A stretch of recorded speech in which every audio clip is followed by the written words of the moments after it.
Hi everyone, welcome to our Winter Wellness. This is the bonus episode.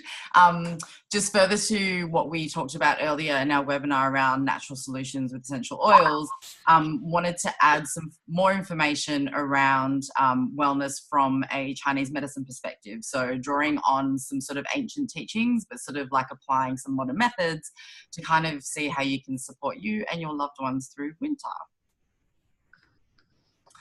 Quick intro into the 5 elements. So even though it's a seemingly simple system, it can be quite complex. I'll do my best to make this as simple as I can. But essentially, it's a system that's based in Taoist philosophy that was more around recognizing the ebb and flow of nature. So, the ancient Chinese would notice that obviously seasonally things will change. There were certain things that happen, say, to plants, and realize that humans, really should flow with that part of life and make sure that to be in harmony, which is why you can see with these 5 elements together, they start with wood being sort of spring. They move in a clockwise direction to fire, which is summer. Then we move into earth, which is sort of what we call like a late summer or an Indian summer. And then down around to where we are now, sort of in autumn with metal, and then into water, which is winter, and then the cycle so continues. And the idea, I guess, if we're going to distill it right down, is that we are all a combination of all these elements, and to sort of appreciate at which season we are, how we should be eating. If that, like, for example, if it's going to be summer, obviously we're going to be really warm, we're going to be really heated, so we need to look at things like doing exercises that actually help sort of cool us down, eat foods that are cooling, to sort of like help maintain balance. And the idea, I guess, is sort of with all of this coming into balance, we reach right in the middle of that, which is sort of basically the yin and yang, where we're a part of all of it and it's all interconnected. And so that's, a very simplified way of sort of explaining what it's sort of about. But basically what we're going to focus on today is sort of coming into winter with being the water element, what that kind of means. But if we go to the next slide, it gives us some more information about the actual elements themselves. So like I said, we've got wood over here at the beginning.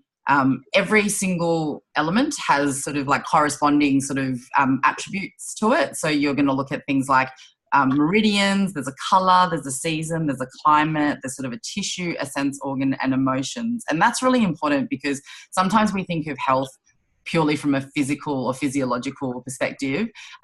Chinese medicine, what I love about it as a system is it really does look at us holistically as human beings, and it really does put just as much of an emphasis on how your emotional state is as is what you're putting into your body or how much exercise you aren't doing. So, basically if we're going to start with wood is really looking at the liver and gallbladder, sort of meridian, color green. Springtime, so it's sort of basically the beginning of something, it's the start of something. The climate is sort of like quite windy, looks after sort of sinews. So if we're finding sort of like we've got really tight tendons or sinews, then we've probably got some sort of like wood imbalance. The sense organ that's associated is with the eyes. And then the emotions, I guess, if you're going to look at sort of a duality, anger or frustration is typically a negative emotion attached to wood types. And I'm sure that a lot of us are very familiar with being sort of frustrated with life. And the idea is to sort of look at ways we can bring that into balance, and sort of the opposite of that would be sort of to bring more compassion for ourselves as well into sort of our daily life. And then we sort of move into fire, which is summer. So there's actually 4 meridians attached, but rather than go into that in too much detail, the primary ones that we look at sort of are heart and small intestine. And then we're looking at the color red. This signifies summer, so really it's about heat, warmth, and the fire element looks after sort of all the blood vessels in our body. So it also is responsible, I guess, for everything being transported through those blood vessels. So there will be some times that we talk about things such as like the chi, or the sort of like energetic forces that are in our body that we can't necessarily see, but we know that are there. If there's sort of some sort of stuck or stagnation, then we need to make sure we make that flow. And that's the same for emotions as well. So, sometimes we're kind of feeling like we're blocking an emotion, or we're trying to not sort of release that. We need to release whatever that blockage is in order to get the flow happening again. sense organ is the tongue, so very much ruled by sort of like taste. Just a very quick tip. If you look at your tongue in the morning is the best time, and you look at the tip of your tongue is actually for your heart. So actually, if you've got sort of like a red tip at the tip of your tongue, it means you've got a little bit of fire sort of in the heart area. So probably one thing that you could ask yourself is sort of around, what's your relationship like with sort of feeling joy or hurt, which brings us to sort of the emotions of that. The positive sort of like reflection of healthy fire balance element is joy and love, and the opposite of that would be hurt. So I think sometimes when there's like residual hurt, or there's going to be moments where we're feeling a little bit of emotional pain, if we're storing too much of that, it typically can be seen at the tip of our tongue. So then we move into the earth element, which is a late summer or Indian summer. So that's really around harvest season. The meridians that we look at here are spleen and stomach. The colour is yellow. And the climate is very much about dampness. So in Chinese medicine, it's quite specific to Chinese medicine to have sort of this idea or this concept of dampness. But basically the easiest way to sort of like explain that in sort of Western terms is that sort of around sort of like a lot of water retention, or kind of like not having the lymph that's sort of flowing. So when we're kind of feeling a little bit like, sort of bogged down, or if we're feeling a little bit sort of lackluster, that's probably a dampness problem in Chinese medicine. With the tissue, that really looks after muscles. And with the sense organ, we're looking at the mouth. So if you've got cold sores or like any sort of like ulceration, then that's actually an earth imbalance. And then the emotions, and this is probably something a lot of us women feel, and that is certainly around worry. So we worry, and we worry about others typically. So a lot of the emotional components when it comes to earth is sort of around nurturing as well. It's sort of like we're very good at nurturing others, but what's it like to nurture ourselves? And I think the emotions for earth are probably ones that we're very familiar with. So really what we need to do with that is kind of go, right, rather than sort of worry, we can empathize and we can just feel for people without it sort of like taking it on behalf of them. And so then we move into metal, which is autumn, which is what we're in at the moment. Lung and large intestine, it's very much an element about letting go. And so the colour for this is white. The climate is dryness. So if we feel like we've got, and because the skin is sort of the tissue, if we're feeling a lot of dryness, or if we're susceptible to kind of eczema or psoriasis or any sort of like dermal conditions, that's typically a metal imbalance. Sense organ is nose. And then, emotion for metal is pretty powerful. We're looking at like, grief and sadness, which is obviously something that we're all, familiar with. But if we kind of get stuck in that grief stage, it means we're also having trouble letting go. So that's very much about a metal imbalance. So when you try and replace whatever that grief or sadness is with reverence, and just sort of see ourselves connected as to a bigger part of something. And then we come to water being winter, which is what we're talking about today. That's the kidney and bladder meridians. You'll see that typically depicted in black or blue in the colours, and it's very much about coldness. And the tissue is, the parts of the body is bones, and so very much about sort of, you've got aching pains and sort of like, your knee, your lower back. That typically is a water imbalance. Sense organ being the ear, so also any sort of tinnitus or anything like that, that's a water imbalance. And, I think this is really a big one for us as well in terms of emotions. The negative emotion associated with sort of a water element imbalance is fear. So, we need to ask ourselves sort of what our relationship like is with fear, and how do we replace that fear with wisdom? Wisdom not being things that you learn from books, wisdom being sort of that innate inner sense and intuition and inner knowing. So the next slide, we look at the element of water in a bit more detail. You'll see here on the left, that's the bladder meridian. On the right, that's the kidney meridian. Basically, the bladder meridian runs from sort of the outside of our little toe and the ankle all the way up. So you've got sort of like tightness that you'll find in sort of calves, anywhere up basically that whole back, and they're bilateral as well. So you'll see this on both sides of the body. You can see it goes through the lumbar spine. Any sort of pain that we kind of have through there, or in the occipital, sort of in the back here, if we get headaches, and then like here. You know, sometimes when we get stressed out, we take our glasses off and we kind of do that. That's actually bladder 1 that's sitting there. So that's just natural that our body even knows that that's like somewhere that we actually need to go sometimes to get some like relief. And then when you look at the kidney meridian, it's the only meridian that actually starts at the bottom of the foot, and then it comes into the inner ankle and then up sort of the inside of the leg. So I know sometimes if we find ourselves and we got really a lot of tightness sort of around that inner thigh region, that sort of could be a kidney meridian issue. And then coming up through sort of like the abdomen, stomach, and all the way up sort of like to the clavicle, the collarbone.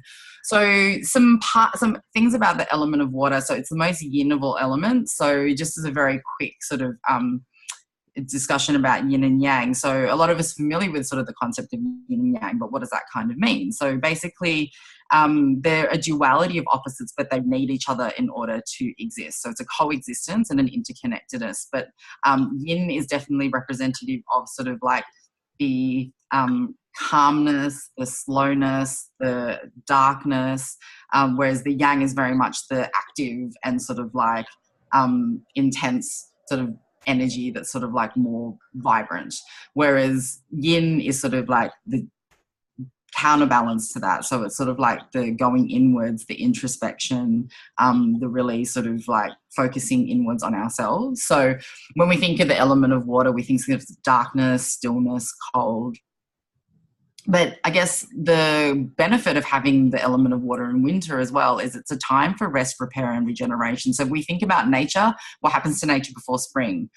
Everything goes inwards, bears go into hibernate, seeds are in the ground, everything kind of just goes in. So we kind of need to take our cue from nature and kind of say to ourselves, right, what can I do, particularly this season, to look at my rest, repair, and regeneration? As a yoga teacher, some of the things I always recommend for my students is sort of around introspection, self-inquiry, and meditation are 3 particularly powerful tools that you have on hand that you can use that can help with a lot of that. And certainly looking at ways that you can cultivate your wisdom and intuition. How do we counteract fear? We do that by doing some stuff around tapping into our own sense of intuition. Again, meditation is a great tool for you to sort of like build a practice and cultivate some of that. And in winter, one of the most important things that we need to do to balance out a water element is to nourish yourself with sort of like cooked, warming food. So organic wherever possible, whole grains, root vegetables, soups, congees, and sort of warming spices. So if we look at a water imbalance, you know, some common ailments that can sort of come across and that you might be familiar with is sort of around lower back pain, sore joints, tinnitus, so that's like the ringing of the ears. This is a really common one as well. If we get dark circles or puffy eyes, that can be a water imbalance. Adrenal fatigue is another big one that we have across society at the moment. I think it's just from running on empty. So if we just feel that absolute utter exhaustion, that's your water element out of balance. Thinning hair and hair loss as well is definitely related to that. Low libido can absolutely come from an imbalance of water. And again, urinary tract infection or anything sort of around incontinence can be a water imbalance issue. And emotionally, we're looking at things like panic attacks or fear-induced sort of anxiety. So they're probably some of the most common water imbalances that you'll see in terms of a physical manifestation. So one of the best ways that we can do this, regular acupuncture, I absolutely will recommend to anyone, but there's definitely ways that we can actually look after ourselves as part of our self-care and do some acupressure. This acupressure point is actually quite a powerful one. It's one that often gets needle actually when you go for an acupuncture session. But basically what it does is it sort of tonifies and balances kidney qi. So the kidney is the house of our jing qi. And what that basically means is sort of like the qi that we're born with, sort of like in our DNA. So we really want to make sure that we're keeping the kidneys sort of in good health. So Kidney 3 can also interestingly help with easing some lumbar pain or lower back pain. It's a good point for like any sort of respiratory issues that you have. So coughing, asthma, shallow breathing, that's a good point. It's also a really calming point. So back to what we were talking about in our earlier session around sort of that the settling emotions, getting ourselves out of fight or flight and sort of that fear-based anxiety, this can be a really good point to press. So my recommended oils to this particular point would be frankincense, lavender, myrrh, marjoram, and the balance sort of blend. The reasons for that is frankincense and lavender, again, they're very calming and grounding blends.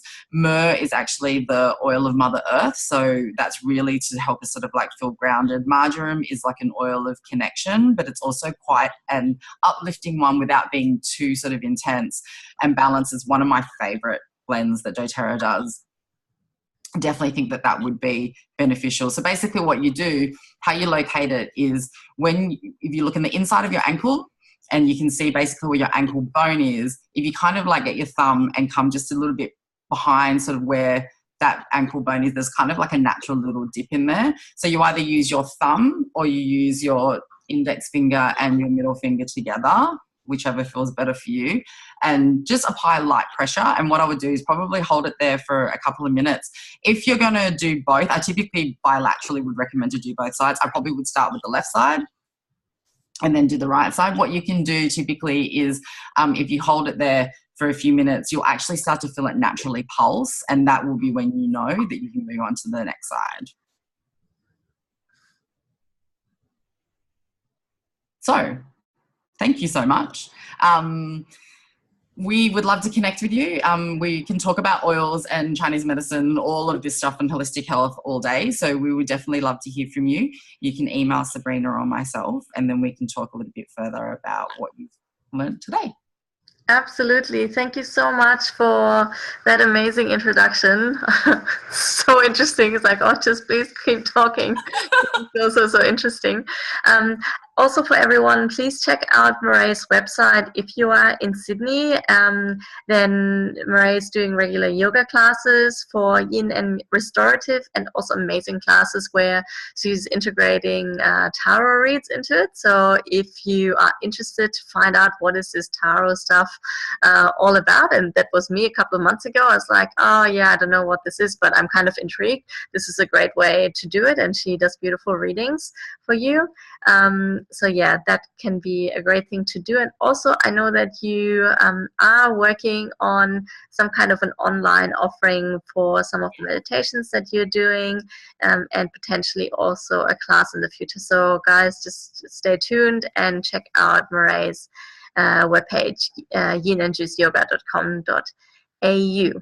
And any questions, please don't hesitate to contact one of us. And otherwise, we hope that you will stay well, not just throughout winter and autumn, but throughout the entire year, of course. So be well. Thanks, guys. Bye.